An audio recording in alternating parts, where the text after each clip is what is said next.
Senhor, eu venho pedir calma, paz e sabedoria para que eu conduza essa leitura e conduzamos essa leitura da melhor maneira.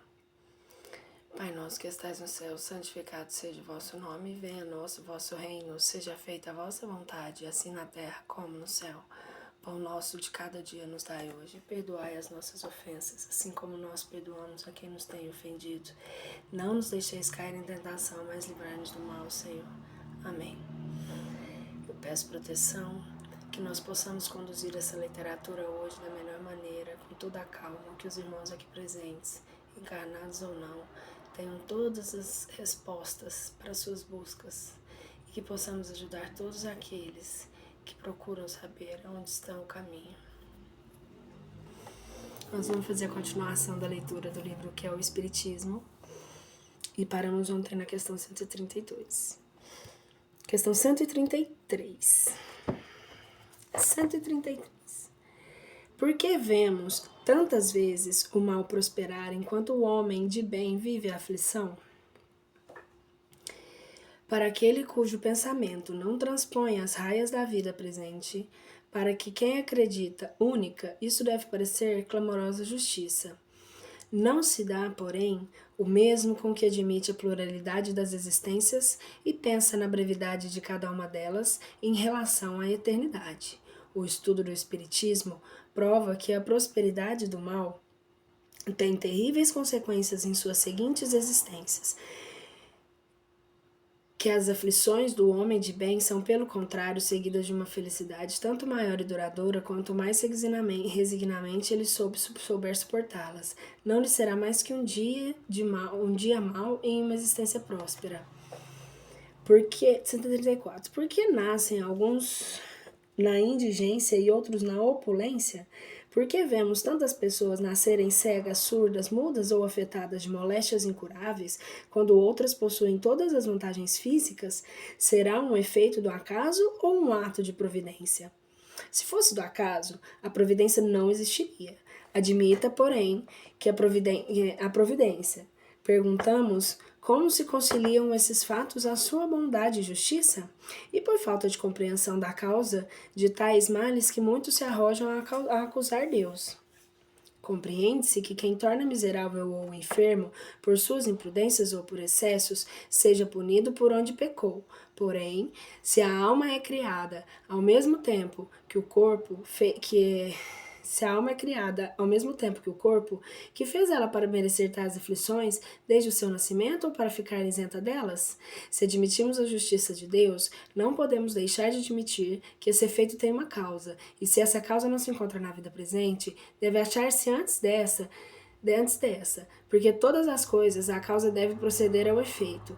Não há, pois, a necessidade de a alma já ter vivido para que possa merecer uma expiação.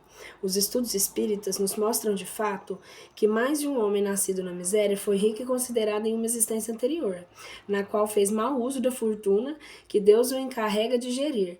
Mais de um nascido na abjeção foi anteriormente orgulhoso e prepotente e abusou do poder para oprimir os fracos. Esses estudos nos fazem ver muitas vezes sujeitos àqueles que tratam com dureza, entregues aos maus tratos e à humilhação a que submeteram os outros. Nem sempre uma vida penosa é expiação. Muitas vezes é prova escolhida pelo espírito, que vê por um meio de avançar mais rapidamente, conforme a coragem que lhe saiba suportá-la. A riqueza é também uma prova, mas muito mais perigosa que a miséria, pelas tentações que dá, pelos abusos que enseja e também pelo exemplo de que viveram, demonstra ser ela uma prova em que a vitória é mais difícil. A diferença das posições sociais seria a maior das injustiças, quando não seja o resultado da conduta atual, se ela não tivesse uma compensação. A convicção dessa verdade adquirimos pelo Espiritismo, nos dá força para suportarmos as vicissitudes da vida e aceitamos a nossa sorte sem invejar a dos outros. 135. Por que há homens idiotas e imbecis? A posição dos idiotas e dos imbecis seria a menos conciliável com a justiça de Deus na hipótese da unicidade da existência. Por miserável que seja a condição em que o homem nasça, ele poderá sair dela por si. O idiota e o imbecil, porém, são votados desde o nascimento até a morte. ao embrutecimento e ao desprezo. Para eles não há compensação possível. Por que foi então a sua alma criada idiota? Os estudos espíritas, feitos acerca dos imbecis e idiotas, provam as suas almas,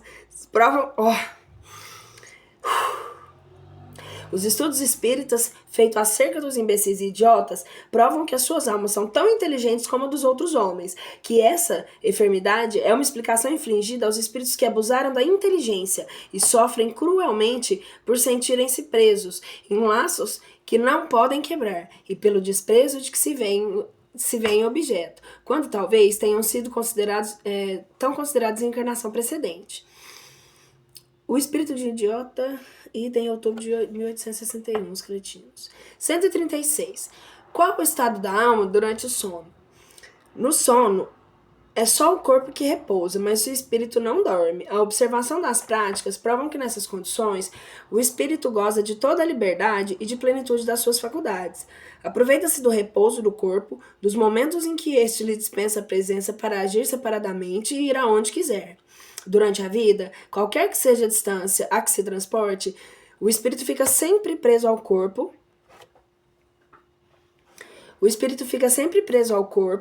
Onde que eu perdi aqui?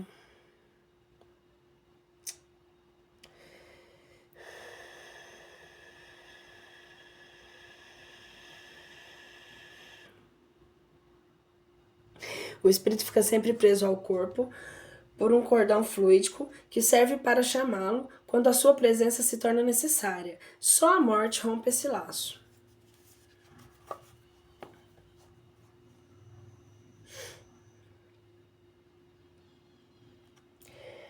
Qual a causa dos sonhos? A questão 137. Os sonhos são resultado da liberdade do espírito durante o sono. Às vezes, são recordações dos lugares e das pessoas que o espírito viu ou visitou nesse estado. 138. De onde vêm os pressentimentos? São recordações vagas e intuitivas do que o espírito aprendeu nos seus sentimentos de liberdade, algumas vezes avisos ocultos dados por espíritos benévolos. 139. Por que há na Terra selvagens e homens civilizados? Sem a preexistência da alma, essa questão é insolúvel, a menos que admitamos tenha Deus criado almas selvagens e almas civilizadas, o que seria a negação da sua justiça. Além disso, a razão recusa admitir que depois da morte, a alma do selvagem que perpetualmente está em inferioridade, bem como se ache na mesma elevação que do homem esclarecido, admitindo para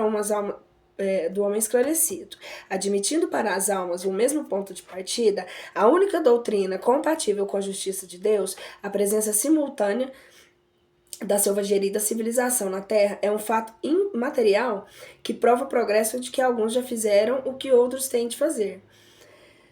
A alma do selvagem o atingirá, pois com o tempo o mesmo grau da alma esclarecida, mas como todos os dias morrem selvagens, essa alma não pode atingir esse grau senão em encarnações sucessivas, cada vez mais aperfeiçoadas e apropriadas ao seu adiantamento, seguindo todos os graus intermediários, esses dois extremos. Não será admissível, segundo pensam algumas...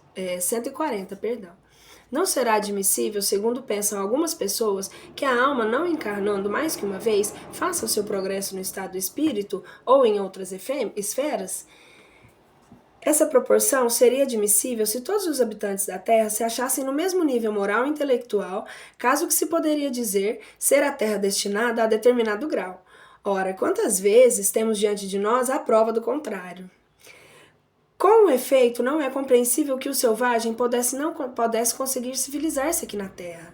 Quando vemos almas mais adiantadas e encarnadas ao lado dele, do que resulta a possibilidade da pluralidade das existências terrenas, demonstrada por exemplos que temos à vista.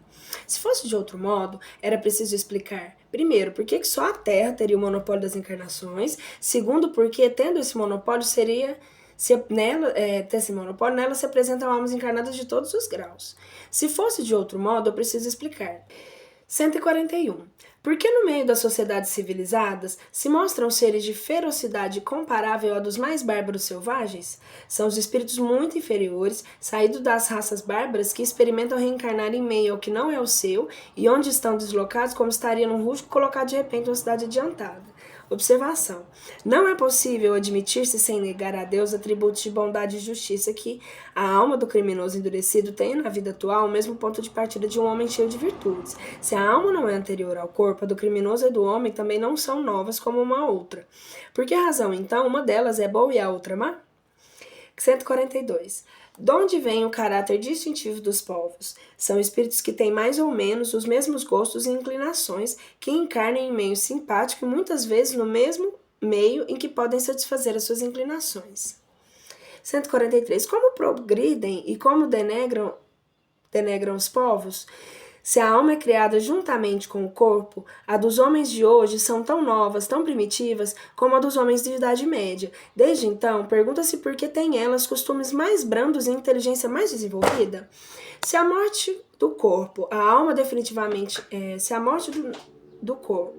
Se na morte do corpo a alma deixa definitivamente a terra, pergunta-se ainda qual seria o fruto do trabalho feito para o melhoramento de um povo, se esse tivesse de ser recomeçado com as almas novas que diariamente chegam.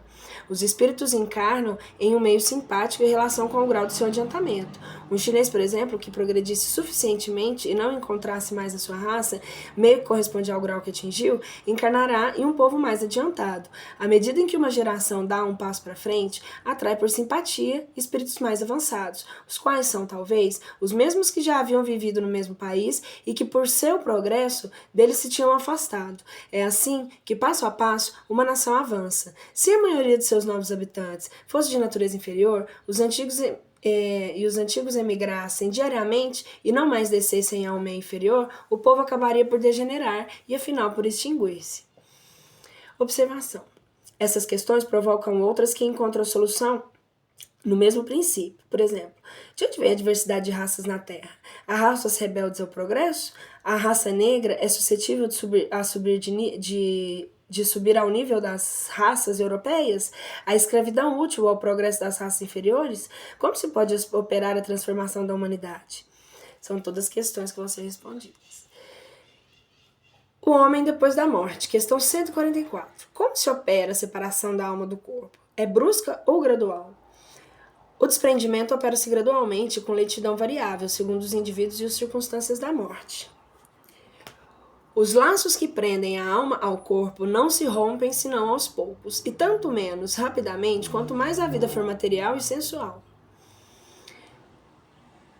145. Qual a situação da alma imediatamente depois da morte do corpo? Tem instantaneamente a consciência de si? Em uma palavra, que vê, que experimenta ela? Questão 145, essa resposta. No momento da morte, tudo se apresenta confuso. É-lhe preciso algum tempo para se reconhecer. Ela conserva-se tonta no estado do homem que sai do profundo sono e que procura compreender uma situação. A lucidez das ideias e a memória do passado lhe voltam à medida que se destrói a influência da matéria de que ela acaba de separar-se e que dissipa o nevoeiro que obscurece os pensamentos. O tempo de perturbação sequente à morte é muito variável. Pode ser algumas horas somente, como de muitos dias, meses ou mesmo de muitos anos. É menos longa, entretanto, para aqueles que, quando vimos, se identificaram com o seu estado futuro, porque esses compreendem imediatamente uma situação. Porém, é tanto mais longa quanto materialmente o indivíduo viveu. A sensação que a alma experimenta nesse momento é também muito variável. A perturbação sequente à morte nada tem de penosa para o homem de bem. É calma em tudo semelhante à companhia de um despertar plácido. Para aquele cuja consciência não é pura e amou mais da vida corporal do que a espiritual, este momento é cheio de ansiedade e de angústias, que vão aumentando à medida que ele se reconhece, porque então sente medo e certo terror diante do que vê, sobretudo do que entrevê. A sensação que temos, que podemos chamar de física, é de grande alívio, de imenso bem-estar. Fica-se como livre de um fardo e o espírito sente-se feliz por não mais experimentar as dores corporais que o atormentavam alguns instantes antes, que sente-se livre e desembaraçado como aquele a quem tirassem as cadeias que o prendiam. Em sua nova situação, a alma vê e ouve ainda coisas que escapam às grosserias dos órgãos corporais.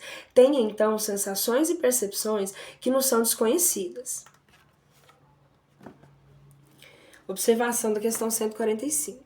Em respostas e todas relativas à situação da alma depois da morte ou durante a vida, não são resultado de uma teoria de um sistema, mas de estudos diretos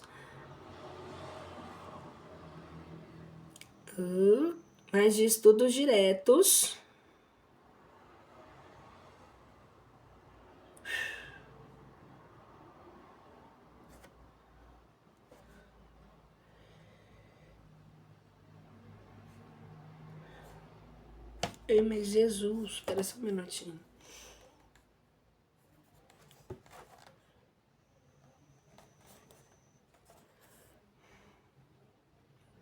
Estudos diretos sobre milhares de indivíduos observados em todas as fases e períodos da sua existência espiritual, desde o mais baixo ao mais alto grau da escala, segundo seus hábitos durante a vida terrena, gênero de morte e etc. Muitas vezes disse, falando da vida futura, que não se sabe o que nela passa, porque ninguém veio lhe contar. É um erro, pois não precisamente os que nela já se acham a respeito dos que vêm se instruir, e Deus permitiu hoje mais que nenhuma outra época como último aviso de incredulidade ao materialismo. 146. A alma que deixa o corpo pode ver a Deus? As faculdades perceptivas da alma são proporcionais à sua purificação. Só as de Skol podem gozar a presença de Deus. De Skol. 147. Se Deus está em toda parte, por que nem todos os espíritos podem vê-lo? Deus está em toda parte, porque em toda parte ele irradia, podendo-se dizer que o universo está mergulhado na divindade, como nós estamos na luz solar. Os espíritos atrasados, porém, estão envolvidos em uma espécie de nevoeiro, que oculta seus olhos, e que não se dissipa senão à medida que eles desmaterializam e se purificam. Os espíritos inferiores são, pela vista, em relação a Deus, o que os encarnados são em relação aos espíritos, verdadeiros cegos. Depois da morte, tem a alma consciência da sua individualidade? Como constata e como podemos constatá-la? 148. Depois da morte, né? Se as almas não tivessem sua individualidade depois da morte, isto para elas, como para nós, seria o mesmo que não existissem, não teriam caráter algum distintivo a do criminoso.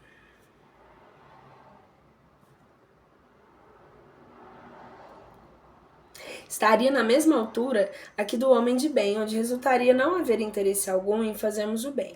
A individualidade da alma é mostrada de modo material, por assim dizer, nas manifestações espíritas, pela linguagem e qualidade das próprias de cada qual, uma vez que elas pensam e agem de modo diferente, umas boas e outras más, umas sábias e outras ignorantes, querendo umas o que outras não querem, que prova evidentemente não estarem confundidas em outro homogêneo. Isso sem falar das provas patentes que nos dão, e de terem animado tal ou tal indivíduo na Terra. Graças ao espiritismo experimental, a individualidade da alma não é mais coisa vaga, porém o resultado da observação. O estado da alma varia consideravelmente segundo o gênero de morte, mas não, sobretudo, segundo a natureza dos hábitos durante a vida. Na morte natural, o desprendimento se opera gradualmente, sem embalo, começando mesmo antes que a vida seja extinta. Na morte violenta, por suplício, suicídio ou acidente, os laços são partidos bruscamente. O espírito surpreendido fica como que tonto com a mudança nele efetuada e não acha explicação para a situação. Um fenômeno mais ou menos constante em tal caso é a persuasão em que ele conserva de não estar morto, podendo essa tal ilusão durar minutos, meses ou mesmo muitos anos. Nesse estado, ele se locomove e julga ocupar-se de seus negócios como se ainda estivesse no mundo, e mostra-se espantado de não lhe responderem quando fala. Essa ilusão também se nota fora dos casos de morte violenta, em muitos indivíduos cuja vida foi absorvida pelos gozos e interesses materiais. 150. Para onde vai a alma depois de deixar o corpo? Ela não vai perder-se na imensidade do infinito, como geralmente se supõe. Erra no espaço e o mais das vezes no meio daqueles que conheceu e sobretudo que amou, podendo instantaneamente transportar-se a distâncias imensas. 151. Conserva a alma das afeições que tinha na vida terrena? Guarda todas as afeições morais, só esquece as materiais, que já não são de sua essência. Por isso, vem satisfeita para ver os parentes e amigos e sente-se feliz com a lembrança deles.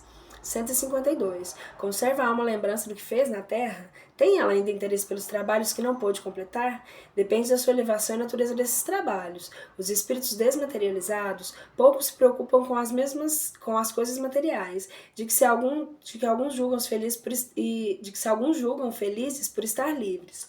Quanto aos trabalhos que começaram segundo a sua importância e utilidade, inspiram a outros o desejo de terminá-los. 153. Encontra a alma no mundo dos espíritos os parentes que ali precederam? Não, só encontra como também há outros muitos os seus conhecidos de outras existências. Geralmente, aqueles que mais amam vêm recebê-la à sua chegada ao mundo espiritual e ajudam-nos a desprender dos laços terrenos. Entretanto, a privação de ver as almas mais caras é algumas vezes punição para os culpados. 154. Qual, na outra vida, o estado intelectual e moral da alma da criança morta em terra idade? Suas faculdades conservam-se na infância, como durante na vida? O incompleto desenvolvimento dos órgãos da criança não dava ao espírito liberdade de se manifestar completamente. Livre desse invólucro, suas faculdades são os que eram antes da sua encarnação. O espírito, não tendo feito mais do que passar alguns instantes da vida, não sofre modificação nas faculdades. Observação. Nas comunicações espíritas, o espírito de um menino pode, pois, falar como adulto, porque pode ser um espírito adiantado. Se algumas vezes adota a linguagem infantil, é para não tirar à mãe o encanto que sempre está ligado à afeição de um ente frágil, delicado e adornado com as graças da inocência. Podendo na mesma questão ser formulada acerca do estado intelectual da alma dos imbecis, idiotas e loucos depois da morte, encontra-se a solução no que precede. 155. Qual a diferença há depois da morte entre a alma do sábio e a do ignorante, entre a do selvagem e a do homem civilizado? A mesma, pouco mais ou menos, que existia entre elas durante a vida, porque a entrada no mundo dos espíritos não dá à alma todos os conhecimentos que lhe faltavam na terra. Progridem as almas intelectualmente depois da morte? Progridem mais ou menos, segundo a sua vontade. Isso é a pergunta 156. Segundo a sua vontade, algumas se adiantam muito, porém, têm necessidade de pôr em prática durante a vida corporal o que adquiriram em ciência e moralidade. As que ficaram estacionárias, começaram uma existência análoga à que deixaram, as que progrediram alcançam uma encarnação de ordem mais elevada. Sendo o progresso proporcionado à vontade do espírito, há muitos que, por longo tempo, conservam os gestos e as indicações que tinham durante a vida e prosseguem nas mesmas ideias. 157. A sorte do homem depois da morte seria a sorte do homem na vida futura está irrevogavelmente fixada depois da morte? A fixação irrevogável sobre a sorte do homem depois da morte seria a negação absoluta da justiça e a bondade de Deus, porque há muitos que não puderam esclarecer-se o suficiente na existência, sem falar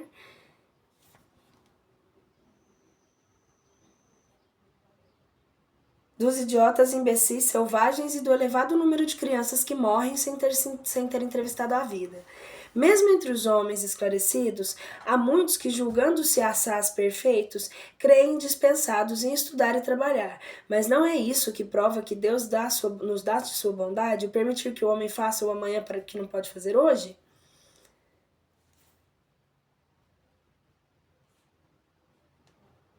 Se a sorte é irrevogavelmente fixada, por que o homem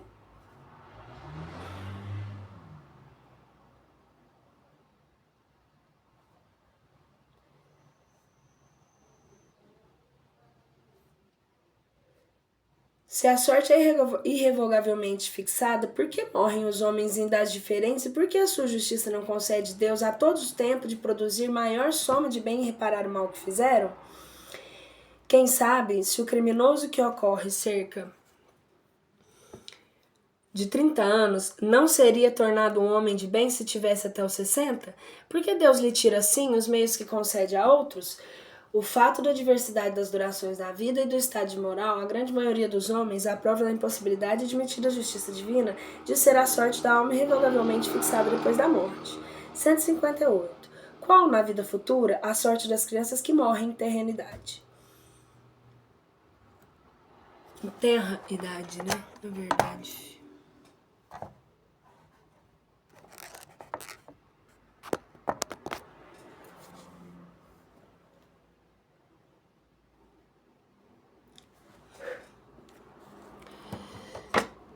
Não sei. Qual na vida futura a sorte das crianças que morreram em tenra idade? Essa questão é uma das que melhor provam a justiça e a necessidade da espiritualidade nas existências. Uma alma que só tiver vivido alguns instantes sem fazer bem nem mal não pode merecer prêmio nem castigo, pois, segundo a máxima do Cristo, cada um é punido ou recompensado conforme as suas obras. É tão ilógico como contrário à justiça de Deus admitir-se sem trabalho que essa alma seja chamada a gozar da bem-aventurança dos anjos, ou de que essa seja privada. Entretanto, ela deve ter um destino qualquer. Um estado misto por toda a eternidade seria igualmente uma injustiça. Uma existência logo em começo interrompida, não podendo, pois, ter consequência alguma para a alma, tem por sorte atual o que mereceu na existência anterior, e futuramente o que vier a merecer em suas existências ulteriores. 159. Tem as almas ocupações na outra vida? Pensam elas outra coisa a não serem suas alegrias e sofrimentos? Se as almas não fizessem mais do que tratar de si durante a eternidade, seria egoísmo. E Deus condena essa falta na vida corporal, não poderia prová-la na espiritual. As almas ou espíritos têm ocupações em relação com o seu grau de adiantamento, ao mesmo tempo que procuram instruir-se e melhorar-se. 160. Existem em que consistem os sofrimentos da alma depois da morte? Irão as almas criminosas ser torturadas em chamas materiais? A Igreja reconhece perfeitamente hoje que o fogo do inferno é todo moral e não material. Porém, não define a natureza dos sentimentos. As comunicações espíritas colocam o sofrimento sobre os nossos olhos e, por esse meio, poderemos apreciá-la e convencer-nos de que, apesar de não serem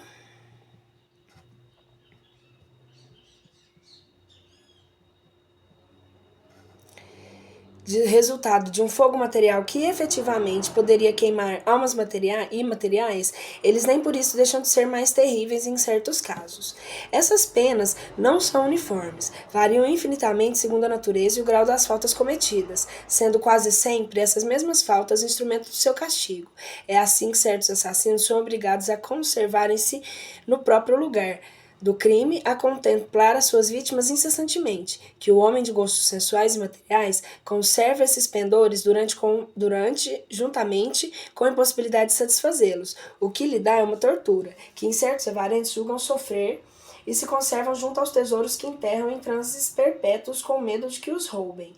Em uma palavra, não há um defeito de uma imperfeição moral, como um ato mau, que não tenha no mundo espiritual seu reverso e suas consequências naturais. Para isso, não há necessidade de um lugar determinado e circunscrito.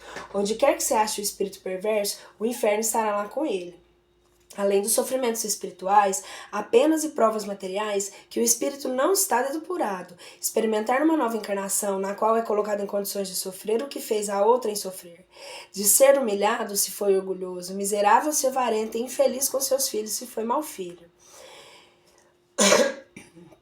Como dissemos, a terra é um dos lugares de exílio e de expiação, um purgatório para os espíritos dessa natureza, do qual cada um se pode libertar, melhorando-se o suficiente para merecer, relacionados ao seu adiantamento, cujo desempenho se torna feliz porque lhes fornece ocasiões úteis de serem e fazer o bem. Observação da questão 162. Convidamos os adversários do espiritismo e os que não admitem a reencarnação a darem dos problemas acima apresentados uma solução mais lógica, por outro princípio qualquer que não seja da pluralidade das existências. Nota explicativa. Hoje, creem em sua fé inabalável porque é assentada na evidência e na demonstração e porque satisfaz a razão.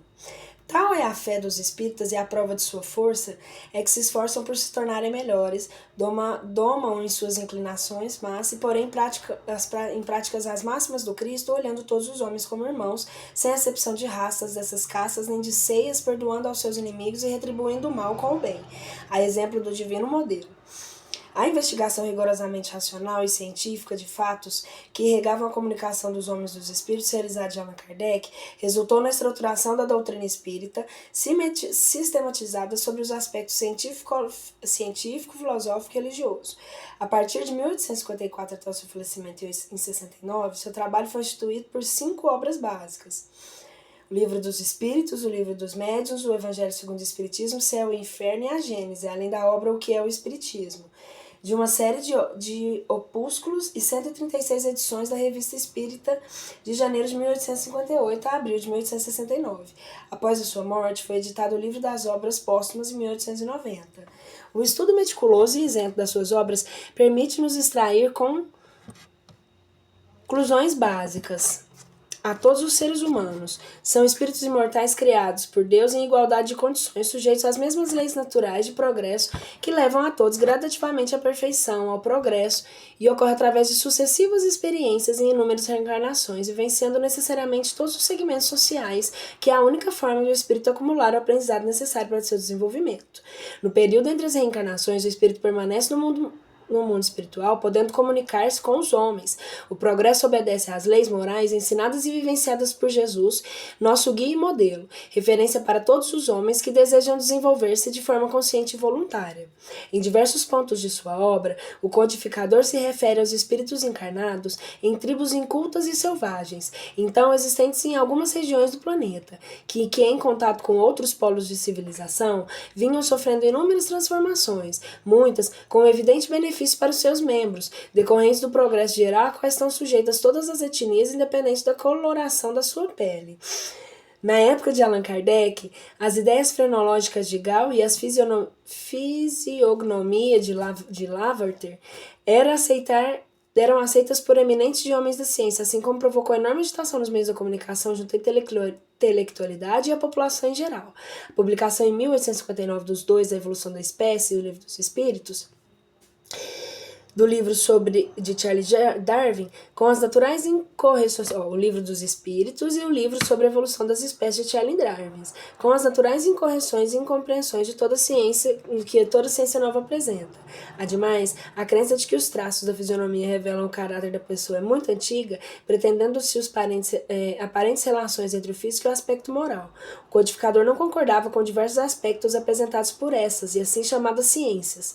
Desse modo, procurou avaliar as conclusões desses eminentes pesquisadores à luz da revelação dos espíritos, trazendo ao debate o elemento espiritual como fator decisivo no equacionamento das questões da diversidade e da desigualdade humana.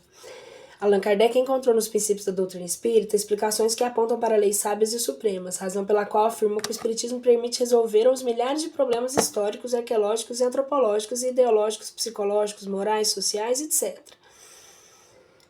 De fato, as leis universais do amor, da caridade e da imortalidade da alma, da reencarnação e da evolução constituem novos parâmetros para a compreensão do desenvolvimento de grupos humanos nas diversas regiões do orbe. Em compreensão das leis divinas, permite Allan Kardec afirmar que o corpo deriva do corpo, mas o espírito não procede do espírito. Entre os descendentes da raça não há consanguinidade.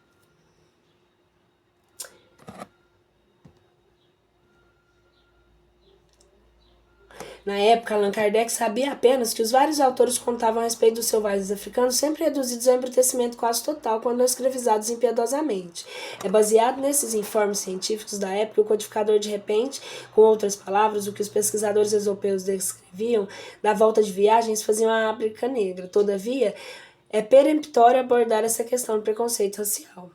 É importante compreender também que os textos publicados por Allan Kardec na Revista Espírita tinham por finalidade submeter à avaliação geral das comunicações recebidas dos espíritos, bem como aferir a correspondência desses ensinos como teorias e sistemas de pensamento vigentes à época.